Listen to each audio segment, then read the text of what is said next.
بسم اللہ الرحمن الرحیم۔ السلام علیکم ورحمۃ اللہ وبرکاتہ۔ ناظرین کرام، جیو اقرا کے پروگرام معاشرہ میں میں ہوں آپ کے ساتھ ڈاکٹر سمیع اللہ زبیری۔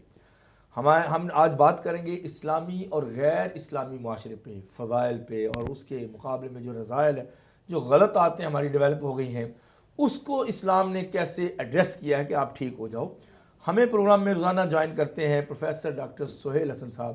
السلام علیکم ورحمۃ اللہ۔ وعلیکم السلام ورحمۃ اللہ۔ کیسے ہیں آپ سر؟ جی الحمدللہ۔ اور آج ہمارے گیسٹ ہیں، یہ بھی علامہ اقبال اوپن یونیورسٹی میں اسسٹنٹ پروفیسر ہیں شعبہ فکر اسلامی میں، جو کہ ہمارا پروگرام بھی ایک فکری قسم کا ہے، ڈاکٹر طاہر اسلام عسکری صاحب۔ السلام علیکم۔ وعلیکم السلام ورحمۃ اللہ۔ کیسے ہیں عسکری صاحب؟ بالکل، اللہ کا شکر۔ آپ شاعری سے بھی بڑا ذوق رکھتے ہیں، کوئی نہ کوئی شعر بھی آپ سے سنیں گے، بالکل، بہت، اور حضرت اقبال کو بھی پڑھتے رہتے ہیں، اور فکری آدمی ہیں، فکر پہ، ادب اختلاف پہ کتابیں بھی لکھی ہیں۔ پروگرام کا آغاز پروفیسر ڈاکٹر سہیل حسن صاحب سے کرتے ہیں۔ ڈاکٹر صاحب، اسلامی معاشرے کے جو کریکٹرسٹکس ہیں، خصائص، وہ کیا چیز ہے؟ بسم اللہ الرحمن الرحیم۔ الحمدللہ رب العالمین، والصلاة والسلام علی سید المرسلین وعلی آلہ وصحبہ اجمعین۔ تو جیسے کہ ہم سیرت میں یہی پڑھتے ہیں کہ نبی کریم صلی اللہ علیہ وسلم جب آپ کی بعثت ہوئی اور آپ نے نبوت کا اعلان کیا اور اپنا اصل مشن شروع کیا، تو اس وقت جو صورتحال تھی اس معاشرے کی، وہ انتہائی ابتر حالت تھی، اور مختلف قسم کے لوگ، مختلف قسم کی ان کی عادتیں، اور یوں کہہ لیجئے کہ ایک بہت ہی ابتر حالت تھی اور جنگ و جدال کا معاملہ تھا۔ تو نبی کریم صلی اللہ علیہ وسلم نے آہستہ آہستہ کر کے ان سب کو، جو انتہائی جاہلیت کا شکار تھے، ان سب کو نکال کے ایک بہترین معاشرہ ان کو عطا کیا تھا۔ اس میں سب سے بڑی جو چیز تھی، وہ پہلی بات ہی وہی ہے کہ اللہ پر ایمان۔ تو ایک مسلم معاشرے میں سب سے جو اہم چیز ہے وہی اللہ پر ایمان ہے، کہ اللہ ہی کے لیے ساری حاکمیت ہے، اسی کے لیے سارا امر و نہی ہے، سب کچھ اس کے ہاتھ میں ہے اور کسی کے ہاتھ میں نہیں ہے۔ تو لہذا اس سے معلوم یہی ہوگا کہ اسلامی معاشرے میں جب اللہ کی حاکمیت پہ ہی ہم بات ہوگی، تو اس کا مطلب یہی ہوگا کہ ہر قسم کے امور اور نواحی وہ اللہ تعالیٰ کے، اللہ کے رسول صلی اللہ علیہ وسلم کے حوالے ہی سے کیے جائیں گے۔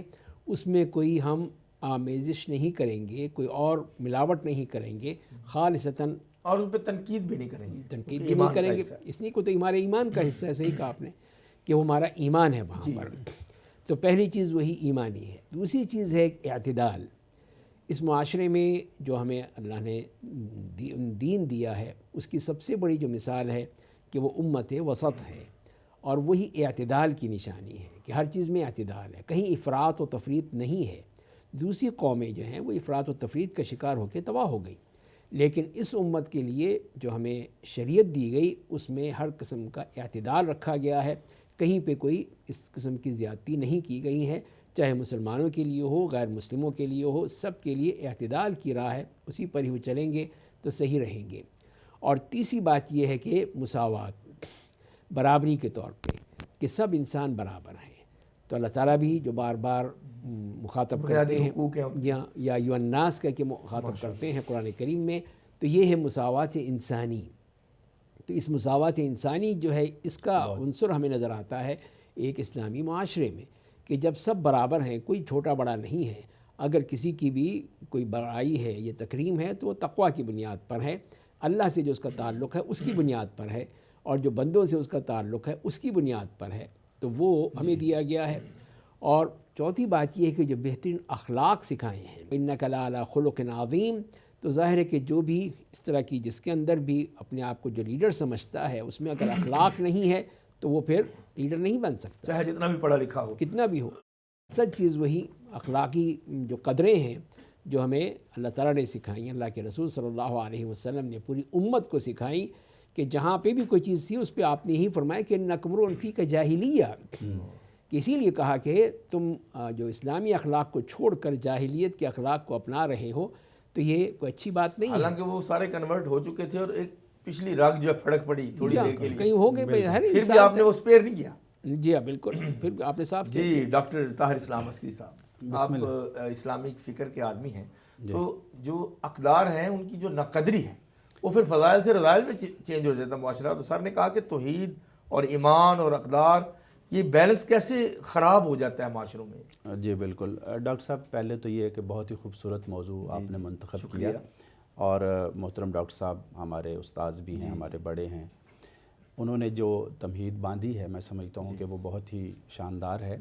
آپ یہ دیکھیے کہ سیرت طیبہ کا اگر ہم مطالعہ کریں تو نبی کریم صلی اللہ علیہ وآلہ وسلم نے اسلامی معاشرے کی جو تاسیس فرمائی ہے، تکوین فرمائی ہے، تشکیل فرمائی ہے، اس کا اگر ایک چارٹر ہم دیکھیں تو وہ خطبہ حجۃ الوداع میں ہمیں نظر آتا ہے۔ تو اس میں آپ نے فرمایا ہیومینٹی، انسانیت کی دستاویز ہے وہ، اس میں فرمایا کہ ان ربکم واحد و ان اباکم واحد۔ اب یہ خشت اول ہے کہ معاشرے کی بنیاد، انسانیت کی بنیاد توحید پر ہے، وحدت رب اور وحدت اب، کمال، دو باتیں آپ نے فرمائیں کہ ایک ہی اللہ کی تخلیق ہیں سب لوگ اور ایک ہی باپ کی اولاد ہیں، تو عبادت صرف اللہ کی ہوگی، یہ توحید ہو گئی۔ اور جب ہم بہن بھائی ہیں آپس میں تو پھر اونچ نیچ کیا؟ کمال ہے۔ تو اسی لیے فرمایا کہ انا خلقناکم من ذکر و انثی وجعلناکم شعوبا وقبائل لتعارفوا۔ اب یہ ہے کہ جی یہ ذات برادری یہ تو ہے، یہ کیا ہے؟ قبائل کیا ہیں؟ فرمایا یہ تعارف کے لیے، تفاخر نہیں، پتہ چل جائے کہ آپ کس علاقے سے ہیں، زبان کون سی بولتے ہیں، آپ کے معاملات کیا، عادات کا تو ایک تعارف ہو جائے، عادات کا، خصائل کا، آپ کے بیک گراؤنڈ پتہ چل جائے تاکہ معاملات میں آسانی رہے۔ بس اس کا یہ ہے ان اکرمکم عند اللہ اتقاکم۔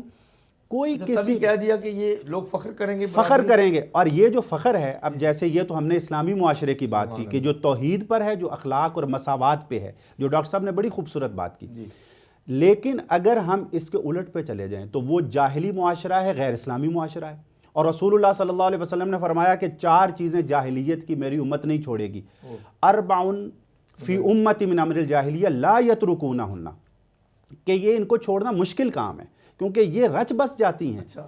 تو وہ کیا ہیں؟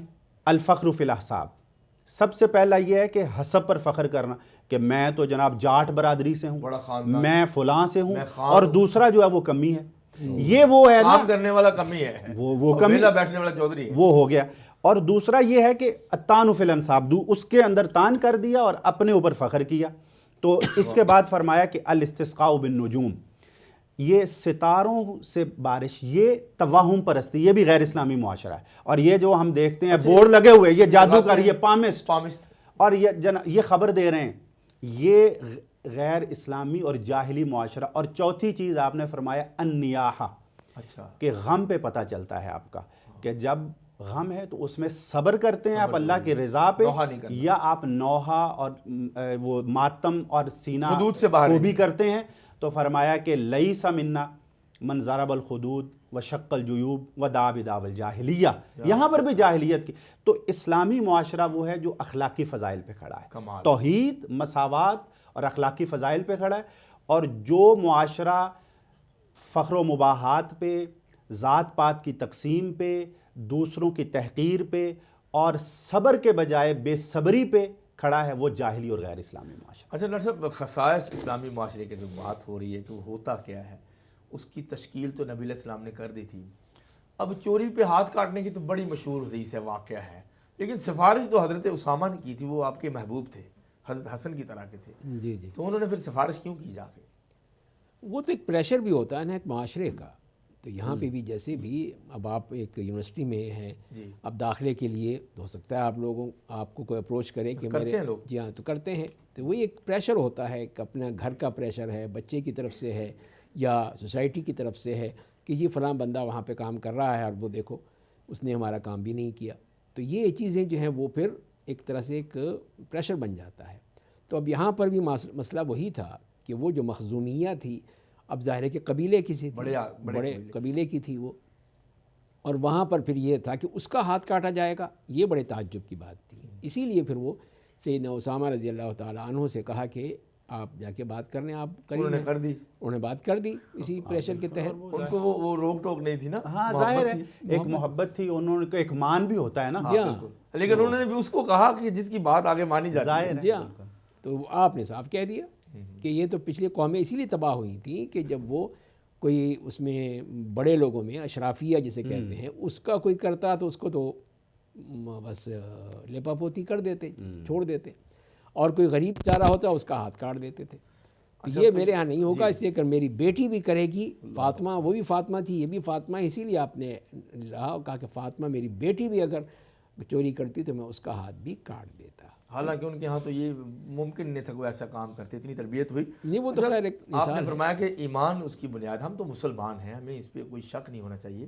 تو توحید سے معاشرے کو سنورنے میں ظاہر عتی کوئی نظر آتا ہے کہ کیسے سنورتا ہے معاشرہ توحید سے، یا صرف مسجد میں توحید نظر آتی ہے؟ نہیں، اسی لیے سمجھا جائے گا نا، اس کی مثال یہ ہے کہ ہم دیکھتے ہیں کہ اللہ تعالیٰ نے جو عقوبات کا سزائیں دی ہیں کہ اس میں چور کا ہاتھ کاٹ دیا جائے گا، جو بدکار ہے اس کو رجم کیا جائے گا، یا اگر کما رہا ہے تو اس کے کوڑے لگائے جائیں گے۔ تو بہرحال سزاؤں کے بارے میں بعض یہ کہتے ہیں کہ بہت ہی وحشیانہ سزا ہے، کیسے کہہ سکتے ہیں؟ اس قسم کی بات کہتے ہیں۔ اللہ نے رکھی ہیں۔ جی ہاں، تو ہمارے بھی کسی نے یہی کہا تھا نا کہ اگر یہ سزائیں یہاں پہ ہو گئی سارے لولے لنگڑے ہو جائیں گے۔ ہاں، ایک حکمران نے کہا تھا۔ جی ہاں، تو اس کا مطلب یہ کہ سارے چور ڈاکو ہی ہیں ہم، اور کوئی صحیح تو آدمی۔ تو بہرحال یہ ہے، لیکن اگر ایمان ہوگا، توحید ہوگی، تو جب یہ کہا جائے گا کہ یہ اللہ کی طرف سے ہیں، اس خالق کی طرف سے ہیں جس نے اس بندے کو پیدا کیا ہے، وہ اس بندے کی سرشت کو جانتا ہے کہ اس میں برائی کو بند کرنے کا، ختم کرنے کا طریقہ کیا ہے، تو اسی لیے کہا کہ وہ فی القصاص حیات یا اولی الالباب، تو موت میں زندگی کا کمال ہے، وہ حقیقت میں فلسفہ دیا، تو وہ زندگی ہے کہ یہاں پہ ایک قصاص ہو جائے گا، ایک قاتل کی گردن اڑا دی جائے گی، تبھی زندگی ہوگی۔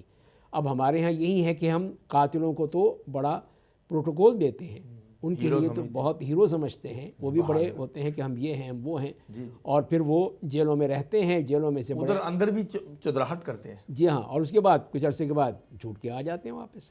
تو وہی کتنے ہی قاتل جو ہیں وہی اب مناصب تک پہنچ جاتے ہیں، بڑے بڑے تنخواہوں پہ کام کر رہے ہوتے ہیں۔ تو یہی چیز ہے، پھر کہیں وہ پارلیمنٹ میں بیٹھے ہوئے ہیں، کہیں سیاست کر رہے ہیں، کہیں کچھ کر رہے ہیں، اصل تو ان کا معاملہ یہ تھا کہ ان کی گردن اڑا دی جائے ایسے قاتلوں کی۔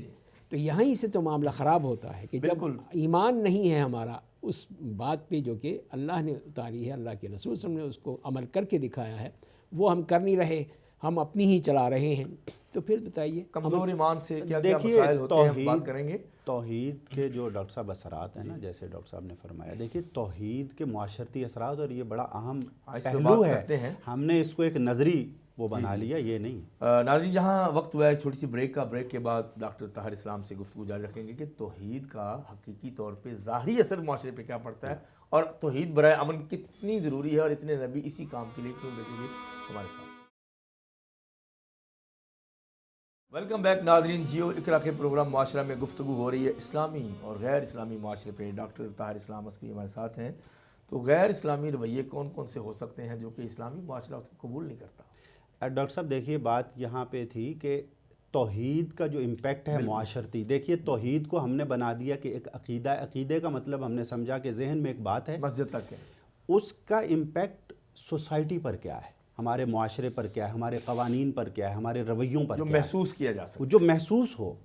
اقبال نے ایک بڑی خوبصورت بات کہی کہ زندہ قوت تھی جہاں میں یہی توحید کبھی، آج کیا ہے فقط ایک مسئلہ علم کلام۔ واہ واہ واہ، کہ اب ہم نے کس کو کلامی بحث بنا دیا، جدل و مناظرہ کا موضوع بنا دیا، حادث اور قدیم۔ ہاں، یہ نہیں ہے۔ دیکھیے توحید کیا ہے کہ وحدت رب کا معنی یہ ہے کہ اب معاشرے میں تفریق نہیں ہوگی، وحدت رب جو ہے وہ وحدت انسانیت کی بنیاد ہے۔ اچھا، وہ معاشرہ جس میں تقسیم ہے، جس میں عدل نہیں ہے، انصاف نہیں ہے، فرقہ بندی ہے، ذات پات کا نظام ہے، اور وہ جو اقبال نے کہا کہ منفعت ایک ہے اس قوم کی، نقصان بھی ایک ہی سب کا نبی، دین بھی ایمان بھی ایک، حرم پاک بھی اللہ بھی قرآن بھی ایک، کچھ بڑی بات تھی ہوتے جو مسلمان بھی ہے۔ یہ پرابلم، فرقہ بندی ہے کہیں اور کہیں ذاتیں ہیں، کیا زمانے میں پنپنے کی یہی باتیں ہیں؟ کمال تھا۔ تو اب یہ دیکھیے توحید اور قرآن اور سنت اور رسالت، یہ سب چیزیں کیا ہیں؟ جوڑنے والی، جس میں ہم احترام انسانیت کی بات کریں، حقوق کی بات کریں، اور وہ جو جاہلیت کا آپ نے کہا، اب وہ توحید کے اینٹی ہے۔ اچھا، جو آفا حکم الجاہلیت یبغون، کہ کیا یہ جاہلیت کے فیصلے چاہتے ہیں جو کہ ظلم پہ مبنی؟ ومن احسن من اللہ حکما لقوم یوقنون، ابھی آپ نے کہا نا کہ وہ وحشیانہ کہتے ہیں۔ دیکھیے قرآن نے 1400 برس پہلے جواب دے دیا کہ نہیں، اللہ کا فیصلہ وہ وحشی معاشرہ نہیں، وہ وحشی قانون نہیں ہے، وہ خوبصورت ترین قانون ہے. احسن حسن بھی نہیں فرمایا، اس سے بہتر نہیں ہو سکتا، خوبصورت نہیں ہو سکتا. تو یہ سب توحید ہے. اللہ کے فیصلے کو نافذ کرنا بھی توحید ہے. اگر اس میں آپ ادھر ادھر ہوتے ہیں تو وہ شرک میں چلے جائیں گے آپ. تو توحید ہمارے اخلاقیات کو بھی، ہمارے قوانین کو بھی، ہماری معاشرت کو بھی، ہماری معیشت کو بھی ایون اصل توحید ہے، اصل دین توحید. اگر اس کو نظر انداز کریں تو پھر ترقی کیا؟ تو وہ تو جاہلی معاشرہ ہے نا، وہ پھر جاہلی معاشرہ ہے، وہ پھر کافرانہ، فاسقانہ اور ظالمانہ معاشرہ ہے، جس کے اندر آپ انسانوں کے بنائے ہوئے قوانین جب نافذ کریں گے تو اس میں کیا ہے، میں اور آپ جب قانون بنائیں گے تو ہم اپنی کمیونٹی کے مفاد کو مد نظر رکھیں گے، دوسرے بے شمار طبقات کو ہم نظر انداز کر دیں گے، کیونکہ محدودیت ہے ہمارے ذہن میں، ہم سب کو انٹرٹین ہی نہیں کر سکتے. بالکل. اور ہم اپنا ہی سوچیں گے. تو اللہ جو ہے وہ خالق ہے، اس نے جو قانون بنایا ہے وہ جب نافذ ہوگا تو پھر عدل ہوگا، پھر انصاف ہوگا، پھر ترقی ہوگی، پھر خوشحالی. وہ خالق ہے اور لطیف ہے، اور جانتا ہے کہ کس کو کس قانون کی ضرورت ہے. وہ رحیم اور کریم ہے. سر اسلامی قوانین میں کچھ خوبصورتیاں تو ہوں گی یقیناً، تو اس میں لوگوں کا کیا بھلا ہے؟ اسلامی قوانین میں اسلامی معاشرے کا کیا بھلا ہے؟ وہ تو یہی ہے نا کہ جب کہ پہلی بات وہی، جیسے ڈاکٹر صاحب نے بھی کہا کہ وہی جب جو اللہ کو ماننا ہے، وحدت رب ہے، تو جو کچھ بھی اللہ نے دیا ہے اس کو ہم نے قبول کرنا ہے. اب اس کو قبول کریں گے تو ہم آگے چلیں گے. پھر تو اسی میں کیا ہے، پھر مساوات ہے. اب اس میں کسی کو یہ شک نہیں ہوتا تھا کہ یہ مجھے حق نہیں ملے گا، چاہے چھوٹے لیول پہ، جی ہاں کچھ بھی ہو. وہ جا کے وہ خلیفہ وقت کا جا کے دروازہ کھٹکھٹا کہہ سکتا ہے کہ میرے ساتھ. اور حضرت ابوبکر صدیق کی خلافت کا جو خطبہ تھا اس میں بھی سنا ایک شک تھی، یہی شک تھی، میں جب تک چین سے نہ بیٹھوں گا جب تک غریب کمزور کا حق نہ دے دوں، اس کو حق نہ دلا دوں، طاقتور سے لے کے. جی ہاں. تو یہی ہے اصل چیز. یہ حکومت کی ذمہ داری ہے. بالکل حکومت کی ذمہ داری ہے کہ وہ صرف طاقتور لوگوں کے ہاتھ میں کھلونا نہ بن جائے، بلکہ جو بھی ہیں جس کو بھی. اب یہی ہے کہ غریب آدمی تو ہے بیچارہ، ایڑیاں رگڑ رگڑ کے مر جاتا ہے، لیکن اس کو حق نہیں ملتا، اس کو عدل نہیں ملتا. لیکن اسلامی معاشرے میں جو عدل کا معاملہ ہے وہ اسی کے ساتھ ہے کہ سب کے لیے ہے، عدل و انصاف سب کے لیے ہے. صرف وہ مواقع بھی. جی ہاں. تو ہم نے جو اس میں سسٹم رکھا ہوا ہے کہ یہاں پہ عدل کو خریدا جاتا ہے، عدل ملتا نہیں ہے. تو اسی وجہ سے پھر جس کے پاس پیسہ ہے وہ خرید لیتا ہے عدل، جو نہ خرید سکے وہ روتا رہے. اس کے لیے پھر یہی ہے کہ وہ ایڑیاں رگڑتا رہے گا اور آخر کار مر جائے گا، اس کو وہ نہیں ملے گا. اچھا سر، ایک عرض ہے درمیان میں کہ حضرت عمر رضی اللہ عنہ کا قول مشہور ہے خچر کے بارے میں، ایک جگہ بکری کے بارے میں، کہ فرات کے کنارے پھسل جائے بکری تو میری ذمہ داری ہوگی. تو سارے اینیملز کی ذمہ داری خلیفہ وقت پہ کیسے ہے؟ نہیں، وہ تو یہاں تو انسانوں کو انصاف یہ تو احساس ذمہ داری کی بات ہے نا. احساس کی ہے کہ مجھے جو بھی اللہ تعالیٰ کی مخلوق ہے اس کی حفاظت کا ذمہ دیا گیا ہے. تو چاہے وہ ایک بکری کا بچہ ہو، چاہے کہ انسان کا بچہ ہو، میں نے ان کے لیے حفاظت کا سامان کرنا ہے. تو یہ احساس ذمہ داری جو تھا ان کو بے چین رکھتا تھا کہ رات کو وہ سو نہیں سکتے تھے، اور اپنی نیند بھی ان کی کم ہوتی تھی، اسی لیے کہ یہ نہ ہو جائے، وہ نہ ہو جائے، کہیں اللہ تعالیٰ مجھے پکڑ لیا تو میرا کیا بنے. خود احتسابی. دیکھیے یہ جواب دہی کا جو احساس ہے نا، اس کو بھی ایمان کے ساتھ ڈاکٹر صاحب نے اشارہ بھی کیا. دیکھیے یہ بھی توحید کا خوف الہی ہے. خوف الہی. آپ اگر اللہ پر ایمان نہیں ہے تو آپ نہیں کر سکتے. یہی حضرت عمر رضی اللہ تعالیٰ عنہ عام الرمادہ میں 16 ہجری میں قحط پڑا. آپ سیرت الفاروق کو پڑھیے، علامہ شبلی نعمانی نے بڑی تفصیل سے ذکر کیا. اس میں یہ آتا ہے کہ وہ کئی برس قحط چلا، خاک اڑتی تھی، رماد خاک کو کہتے ہیں، تو وہ باقاعدہ راکھ کی طرح گرد اڑتی تھی، بارش ہی نہیں ہوتی تھی، مویشی مر رہے ہیں، لوگوں کو کھانے کو نہیں مل رہا، فصل نہیں ہو رہی.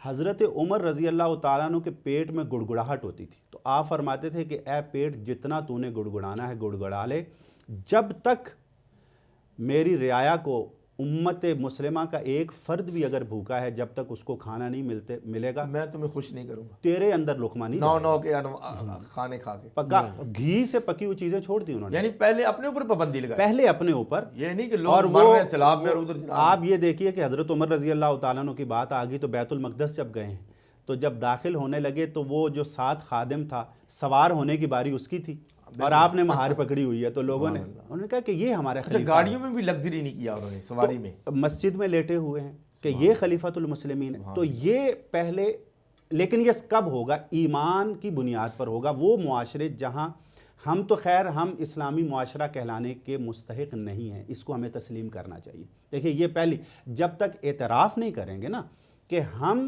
مسلم معاشرہ ہے، ہم مسلم معاشرہ کلمہ گو معاشرہ ہے، میں اس کی وہ اس معنی میں نہیں، لیکن ہم حقیقی اسلام پر تو نہیں ہیں، ہمارے اندر کوئی خوبی وہ نہیں ہے۔ بالکل وہ معاشرے جو ایمان سے کٹ کر کھڑے ہیں انہوں نے بظاہر تو اس کو وہ کیا ہے، لیکن آپ دیکھیے کہ جو ہی وہ لائٹ بند ہوتی ہے، کیمرے بند ہوتے ہیں، تو وہاں لوٹ مار شروع ہو جاتی ہے۔ وہاں کوئی کرائسس آتا ہے، کوئی آفت آتی ہے، لوگ وہاں بھی سٹور لوٹتے ہیں۔ میں کسی ملک کا نام نہیں لیتا، یو ایس میں ہوا، یو کے میں ہوا، ہر جگہ ہوتا ہے یہ وہ اس لیے کہ اس کے ٹنل میں ٹرین اس کے گزرتی ہے، پیچھے لائٹ خدا بند نہیں، دیکھیے خدا ہر وقت دیکھ رہا ہے، وہ کیمرے کا محتاج نہیں ہے۔ تو جب آپ ایمان کے ساتھ اس کو کریں گے تو حضرت عمر کو تو کوئی نہیں پوچھ رہا تھا نا، قانون سے بھی زیادہ ضروری ایمان ہے، یہی امپیکٹ ہے توحید کا، بہت زبردست۔ یہی اسلامی معاشرہ۔ اچھا ایک سوال ہے کہ 3 خلفائے راشدین جو پہلے ہیں ان کے نا مشابہت بہت ہے۔ حضرت علی رضی اللہ عنہ کو بہت چیلنجز دیکھنے پہ، بیچارے وہ باہر ہی نہیں زیادہ نکل سکے، اندرونی فتنے تھے۔ اس وقت معاشرے کو کیا ہوا تھا، ان کا ماڈل کیا تھا؟ امیر المومنین سیدنا علی المرتضیٰ رضی اللہ تعالیٰ عنہ علیہ السلام۔ آئیوہ دیکھیے حضرت علی رضی اللہ تعالیٰ عنہ سے کسی نے یہ بات کہی، یہ تاریخ کی کتابوں میں درج ہے کہ جی میں وہی چاہتا ہوں، بالکل وہ جو وقت تھا شیخین کا، عہد خلافت تھا، حضرت عثمان غنی رضی اللہ تعالیٰ عنہ کا دور حکومت تھا، اس میں تو بڑے امن تھا اور خوشحالی تھی اور ہم بڑے خوش تھے۔ تو اب آپ نے مسند حکومت سنبھالی ہے تو اب کیا صورت حال ہے؟ کیوں ہے؟ اگرچہ حضرت امام احمد بن حنبل رحمۃ اللہ علیہ اور کئی دیگر ائمہ اہل سنت کا یہ قول ہے کہ خلافت نے علی کو زینت نہیں بخشی، علی نے خلافت کو زینت بخشی۔ علی علیہ السلام نے یہ جواب کیا دیا، فرمایا کہ ان کی رعایا ہم تھے اور ہماری رعایا آپ ہیں۔ تو جب آپ اسلامی تعلیمات سے کٹیں گے، آپ کے اندر سستی آئے گی، آپ میں اسلامی تعلیمات سے دوری آئے گی، تو نتیجتاً امن برباد ہوگا، معاشرے میں بے چینی آئے گی۔ یہ کہنا کہ حکمران کی ساری ذمہ داری کچھ رعایا کی بھی ظاہر ہے کہ وہ پورا ایک دیکھیے ایک سطح ہے ریاست کی، ایک سطح ہے معاشرے کی، اور اس سے نیچے ایک سطح ہے خاندان کی، یہ تینوں سٹیپ۔ اب تو ہمارا جو اس وقت جس سٹیج پہ ہیں، ہمارا خاندان بھی بکھر رہا ہے اور ریاست بہت بھی ہماری کمزور ہے، ہمارے وہ کام کر رہے ہیں لیکن کمزور ہو چکی ہے۔ دوسرے نمبر پر معاشرہ بکھر چکا ہے اور خاندان بکھرنے کے کنارے پہ کھڑا ہے، جو ظاہر ہے کہ وہ تو ریاست کے اس میں آ جاتی ہے، معیشت بھی اسی سے ہی۔ لیکن جو چیلنج اصل میں وہ ڈاکٹر صاحب خاندان کا بھی بن گیا ہے، وہ خاندان کا بات کروں گا۔ بالکل ڈاکٹر سہیل حسن صاحب، خلفائے راشدین کے بعد بھی بڑی خیر آئی ہے، حضرت امیر معاویہ کا دور ہے، عدل و انصاف رہا، پھر حضرت عمر بن عبدالعزیز جو تھے وہ 2 سالوں میں انہوں نے کیا ایسا کر دیا کہ وہ بے مثال معاشرہ بن گیا تھا؟ کوئی ہے ایسی ویلفیئر کی بات؟ جی ہاں، اس میں پہلی بات یہی ہے کہ انہوں نے خلفائے راشدین کا دور زندہ کر دیا۔ سبحان اللہ۔ باوجود یہ کہ وہ اموی دور میں کئی قسم کی ایسی چیزیں موجود تھیں کہ جہاں پہ وہی پیسے کی، دولت کی، ریل پیل، یہ چیزیں پیدا ہو گئیں، اس کی وجہ سے پھر مسائل پیدا ہو گئے تھے۔ لیکن عمر ابن عبدالعزیز رحمہ اللہ نے پوری کوشش کی کہ اس طرح پھر اس معاشرے کو واپس اسی ڈگر پہ لے آئیں جس پہ خلفائے راشدین تھے۔ تو یہی تو موقع تھا کہ اس وقت بھی کہ یہ حالت ہو گئی تھی کہ کوئی زکوٰۃ لینے والا باقی نہیں رہا تھا۔ یہ واقعہ پیش آ چکا ہے؟ جی ہاں، یہ پیش آ چکا ہے کہ اب زکوٰۃ ہو رہی ہے، آ رہی ہے، جمع ہو رہی ہے بیت المال میں، لیکن لینے والا کوئی نہیں ہے۔ اتنا کچھ ویلفیئر بنا دیا پورے سے اپنی 2 سالوں میں 2 ریاست کو کہ اس طرح وہ کام کر دیے کہ جس کی بنا پر ہر شخص جو ہے وہ مالا مال ہو گیا۔ یعنی یہ ممکن ہے کہ ایسا معاشرہ بن جائے؟ دیکھیے 99 ہجری سے 101 تک یہ 2 برس، چونکہ آپ کو علم ہے کہ علامہ اقبال اوپن یونیورسٹی کے جو ایک کورس ہے اسلام کا اقتصادی نظام مجھے مرتب کرنے کا موقع ملا، تو اس دوران میں یہ جو واقعہ تھا میں نے اس میں کوٹ کیا کتاب کے اندر، یہ جس کی طرف ڈاکٹر صاحب نے اشارہ کیا وہ بڑا دلچسپ ہے ڈاکٹر صاحب۔ اس میں غالباً امام ابو عبید قاسم بن سلام رحمہ اللہ نے اس کو نقل کیا الاموال میں، اور امام ابو یوسف نے بھی، کہ وہ گورنر غالباً عراق یا مصر کا تھا، اس نے خط لکھا کہ یہ بیت المال میں یہ مال پڑا ہوا ہے تو یہ میں آپ کے پاس بھجوا دوں۔ انہوں نے کہا یہاں تو ضرورت نہیں ہے، اس نے کہا یہاں بھی نہیں ہے، تو اب میں کیا کروں؟ حضرت عمر بن عبدالعزیز رحمہ اللہ نے فرمایا کہ جتنے مقروض ہیں ان کے قرضے اتارو۔ اچھا وہ اتار دیے، پھر اس نے کہا پیسہ بچ گیا ہے، پھر آپ نے کہا کہ جتنے نادار ہیں ان کے وظیفے لگا دو. اس نے کہا یہ بھی کر دیا, پھر پیسہ بچ گیا. پھر کہا کہ جتنے کموارے ہیں شادی نہیں کر سکتے ان کی شادی کراؤ. اس نے وہ بھی کروا دی, پھر بھی مال بچ گیا. برکت. یہ برکت جو تھی یہ عدل, یہ اسلامی معاشرے کا جب عدل ہے, جب کرپشن نہیں ہوگی, جب جو پیسہ جہاں جس مد کا ہے وہیں پہ خرچ ہوگا, تو پھر یہ خوشحالی آئے گی. اور یہ اللہ نے فرمایا کہ وَلَوْ أَنَّ أَهْلَ الْقُرَىٰ آمَنُوا وَاتَّقَوْا لَفَتَحْنَا عَلَيْهِمْ بَرَكَاتٍ مِّنَ السَّمَاءِ, کہ جب اہل معاشرہ جو ہیں, بستیوں والے, یہ علاقوں والے, شہروں والے, قریوں والے تقوی اور ایمان اختیار کریں گے تو پھر برکات آسمان سے بھی اتریں گی اور زمین بھی خزانے وہاں بھی ایمان آ گیا نا. بہت ہی خوبصورت گفتگو ایمان پہ ایک فلسافیکل ٹاک ہوئی ہے. ابھی ہم اپنے پروگرام کے آخری حصے میں داخل ہوں گے, ایک چھوٹی سی بریک لیتے ہیں, بریک کے بعد گفتگو کریں گے. ویلکم بیک ناظرین, جیو اقرا کے پروگرام معاشرہ میں گفتگو ہو رہی ہے اسلامی اور غیر اسلامی معاشرے پہ. بہت سی آپ نے گفتگو سنی اور دیکھا کہ مسائل بھی ہیں, کوئی حل بھی تو ہوں گے. پروفیسر ڈاکٹر سہیل حسن صاحب کہ اتنے مسائل کے لا تعداد ہیں, تو کیا پھر یہ بڑھتے ہی جائیں گے, یا اسلام جو ہر زمانے کے لیے ہے, اب قرآن اس کو کیسے ٹھیک کرے گا, یہ بتائیے. وہ تو یہی ہے نا کہ جب قرآن والے بن جائیں, ربانیین بن جائیں, تب سب کچھ کرنا بندوں نہیں ٹھیک ہے, بندوں نہیں کوئی نہیں آئے کرنا. گا. جی اب تو کوئی ظاہر ہے کہ وہ نہیں آئے گا, انسان نہیں کرنا ہے. نہیں, اقبال تو کہتے ہیں فضائے بدر پیدا کر, فرشتے تیری نصرت کو اتر سکتے ہیں گردوں سے کتار اندر کتار. اب بھی جی ہاں, وہ یہی تو کہہ رہے ہیں فضائے بدر کب ہوگی, تو وہی فضائے بدر جب پیدا ہوگی تو انسان ہی پیدا بنائیں گے نا اس کو. بالکل بالکل. وہی اللہ کے رسول صلی اللہ علیہ وسلم کے اوپر یقین ہوگا, ان پر ایمان ہوگا, صحیح معنی میں ان کی ہر بات کو مانیں گے, تو فضائے بدر پیدا ہوگی نا. کرپشن کے ساتھ تو نہیں ہوگی, چوری اور ڈاکے کے ساتھ, فریبی کے ساتھ, اس کے ساتھ تو نہیں ہوگی. تو بہرحال یہی چیز ہے کہ جن مسائل کو حل کرنے کے لیے جو قرآن نے کہہ دیا کہ ان اختلفتم فی شیء فردوہ الی اللہ والرسول, وان تنازعتم فی شیء فردوہ الی اللہ والرسول, جو فرما دیا وہ لازمی, وہ دو ہی ہیں, تیسرا کوئی نہیں. تیسرا کوئی نہیں, کہ دو ہی چیزیں وہاں ہیں. تو جتنی بھی نزاعات ہیں, اختلافات ہیں, ہر جگہ پہ ہیں, وہاں پہ ہمیں اللہ اور اس کے رسول کی طرف جانا ہے. اب دو گروہ لڑ پڑتے ہیں, ان کے مسائل بڑھ جاتے ہیں. قرآن نے کہہ دیا وَإِن طَائِفَتَانِ مِنَ الْمُؤْمِنِينَ اقْتَتَلُوا فَأَصْلِحُوا بَيْنَهُمَا. من المومنین, من المؤمنین مومن بھی لڑ سکتے ہیں آپس میں, لڑ سکتے ہیں, لیکن ان کی صلح کرو. صلح کراؤ اس میں. تو یہ ہے اصل چیز جو قرآن کریم جب کہہ رہا ہے, اور بار بار کہہ رہا ہے کہ جہاں پہ بھی کوئی اختلاف ہو, تنازع ہو, مشاکل ہو, پریشانیاں ہوں, دو گروپ لڑ پڑیں, تو پھر صلح کی طرف جانا چاہیے. یہ نہیں کہ ہم پھر لڑنے کی طرف جائیں کہ پہلے لڑ لو پھر صلح کرائیں گے. نہیں, پہلے ہی صلح کراؤ.